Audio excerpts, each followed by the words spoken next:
কেন আমরা না ভালোটা খুব ভালো করে অবজার্ভ করি না, মন্দটা আমরা খুব অবজার্ভ করি। এবং অপরের সম্পর্কে বলার সময় আমাদের জিভে খুব আনন্দ হয়, জিভে খুব সুখ হয় আলোচনা করতে।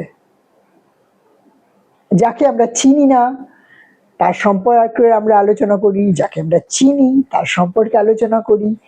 যারা সেলিব্রিটি, যাদের জীবনের দৈনন্দিন জীবনের কিচ্ছু জানি না, হয়তো 4টে জায়গা থেকে 4টে খবর পড়েছিলাম যে কারোর সাথে তার অ্যাফেয়ার হয়েছিল, বা সে জিমে গিয়েছিল, বা কারোর দিকে তাকিয়েছিল, বা ধরুন ওই তো বিদেশে গিয়ে সার্জারি করে সুন্দর করে নিজেকে সুন্দর করে, এমনি ভালো না বোঝা রাখছিল। আপনি দেখবেন এরকম আপনি নিজে 400 কেন 4000টা পয়েন্ট আপনি বার করে ফেলতে পারবেন।